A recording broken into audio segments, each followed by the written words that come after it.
All right. Sorry, is there perhaps just a USB or laser pointer? Nothing. No worries. Yeah, I suppose keyboard works just as fine. Hi everyone. As I was introduced, my name is Keaghan. I am a part of Phage. I have been. No worries, yeah. So I've been a part of Phage for the last couple of months now, helping them develop a bioinformatics wastewater course. So I'm sort of just going to get right into it. As you all know, bioinformatics was becoming prevalent in public health quite some time before the pandemic happened. However, one of the biggest sort of concerns that existed at the time was a lot of those efforts were concentrated on the academic sector and weren't really focused on translating that generation or that knowledge, that wealth of knowledge that was generated there into the public health sector where it was desperately needed. The Phage, or the Public Health Alliance for Genomic Epidemiology, was designed in order to assist in bridging this gap. And the way that they did that was they had started to develop open standards, best practices, as well as community-based products in order to meet the needs of aiding the translation of knowledge from academia to public health. Now, one of the main areas that became really prevalent during the pandemic was wastewater surveillance for early outbreak detection. This became one of the best ways for academics and public health practitioners to actually identify and monitor in real time viruses that were or the virus that was circulating throughout the communities. And this particular analysis and real-time monitoring allowed us to detect cases or potential cases within communities before the clinical cases were even prevalent out there. And so one of the things that we have come to realize, and as has been discussed a couple of times throughout this workshop already, is that there is definitely a need for training programs to build capacity within this field.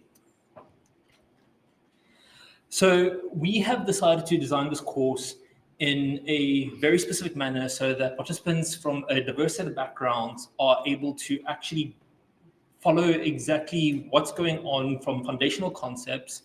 And so we've decided to build this course in a modular and balanced fashion so that they step-by-step learn exactly what is needed for them to grow. So we have developed courses such as wastewater surveillance in public health, wastewater surveillance collection and sampling, as well as wet lab analytics, which provides a foundational concept for them to build their knowledge upon. We've also decided to take a hands-on practical approach to this course where we have people guide the participants in how to use the tools, pipelines, and apply the techniques to their own data sets, which provides participants with the confidence to actually understand how these tools relate to their own work.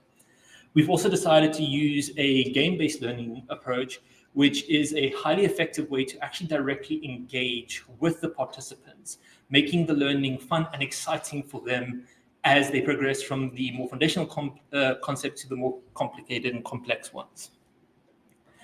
So we have decided to take multiple integrated learning approaches to this particular development of this course. As some of you may know, participants learn things in different ways. So you have read-write learners who prefer text-based approaches or documents in order to learn their work, while others prefer audio-based learning, such as via interviews, podcasts, or something like that. On the other hand, you get visual learners who prefer things like videos or diagrams as a means of learning, or kinesthetic learners which prefer the hands-on guidance throughout each and every step in order to learn. And that's one of the approaches that we took over here with an avatar-based learning, and it's one of the main approaches that we have integrated, but we have integrated all of them in order to follow essentially the journey of a bioinformatician or a day in the life of a bioinformatician in order to follow exactly what they need to do, how they do it, and how they report that information back towards their public health laboratories or government.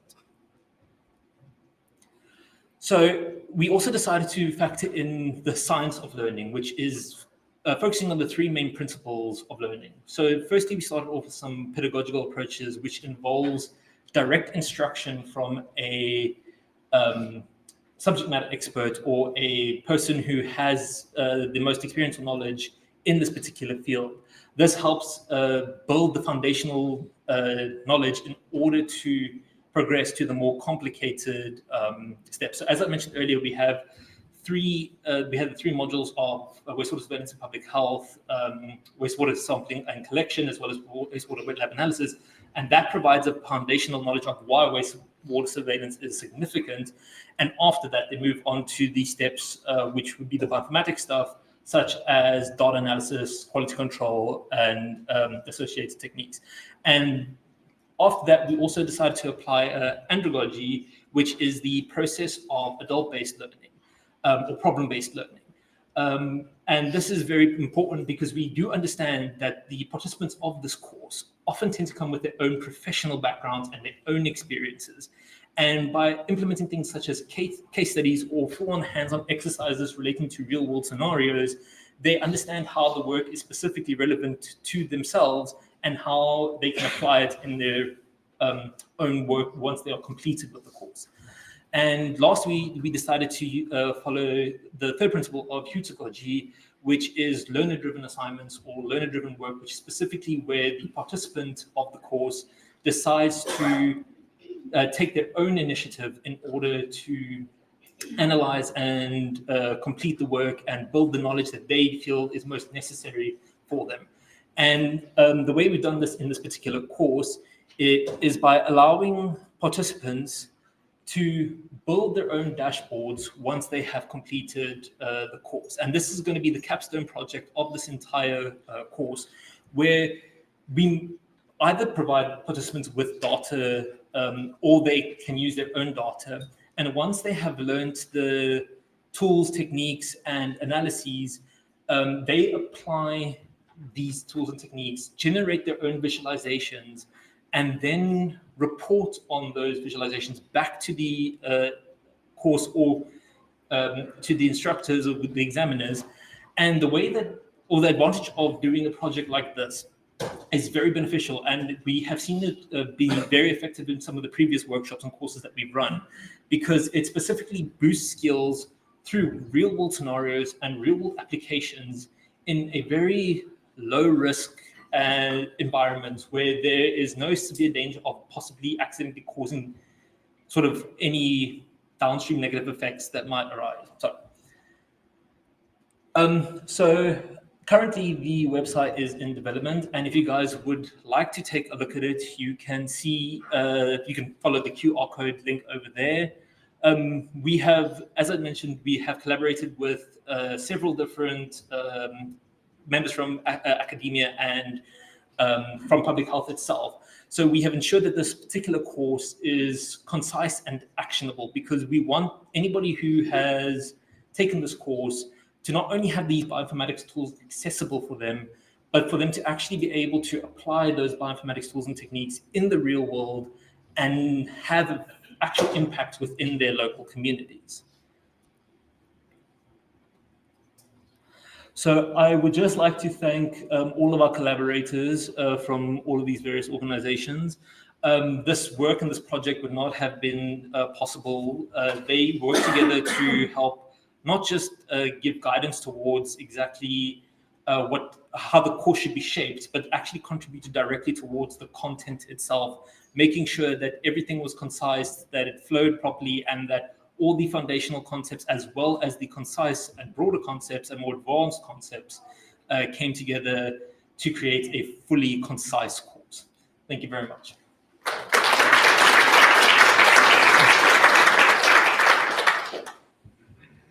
Do we have any questions for Keaghan?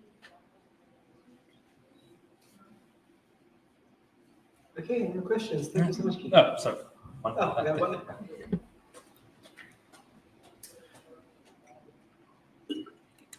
Thanks, this looks great. Do you actually have course materials developed as well, or do you just say that this is the course and then people must develop the materials and the examples? Is it? Yeah, so all these individuals that we have already directly contributed towards course materials as well as exercises for each of the courses or the modules that they've specifically worked on. Yeah. And will they be accredited? So we are looking into accreditation, yes, because Which kind? That's the bit of a challenge that we're facing at the moment. Yeah, unfortunately, we haven't got something concrete yet. We have looked at HPCSA's CPD points. We've looked at how some of the online existing massive online courses do accreditation. A lot of the time, it seems to be directly related towards either aligning with an institution's examination or course period. We are hoping probably for a bit more of a rapid turnover because we want participants to quickly learn this knowledge, make sure that the knowledge that they're learning is concise. And once they've completed the course and completed the final project and had that final project assessed, as well as all the exercises and assignments for each of the modules assessed, we want them to actually get a certificate that they can take either to their local public health laboratories or to the government and be like, it's not just a certificate of participation, which a lot of workshops and courses offer these days. We wanted to actually have meaning and value in the actionable sense.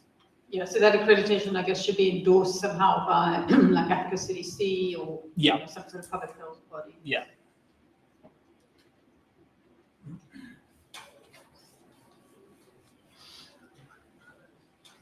Hi, so what's the software stack you're choosing for the visualization, the dashboard? I heard that you will take this as a project for the students, but I guess you will prepare some framework.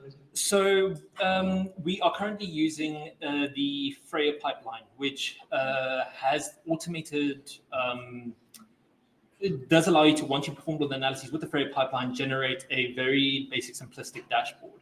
However, we were put in contact with Mosi from the NICD, who had apparently developed, or not apparently, so she had worked on developing some scripts for the NICD's wastewater dashboard.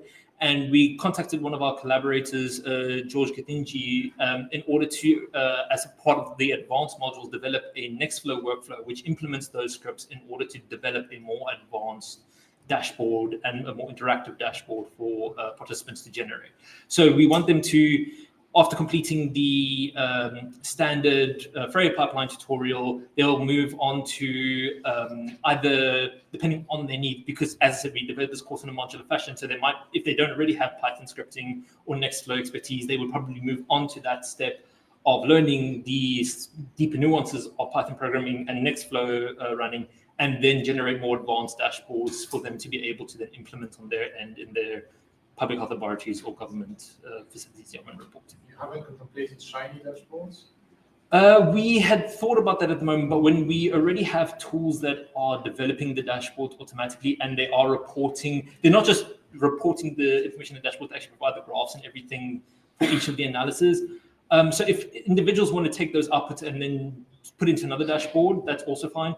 But as I mentioned, we want this to be able to quickly, rapidly respond to outbreaks. And I mean, any lead time on potential outbreaks will ultimately save lives, right? So yeah, our idea is to quickly get these dashboards out there, quickly get this reporting of that information to the public health, but also make sure that the information that is reported is accurate and concise.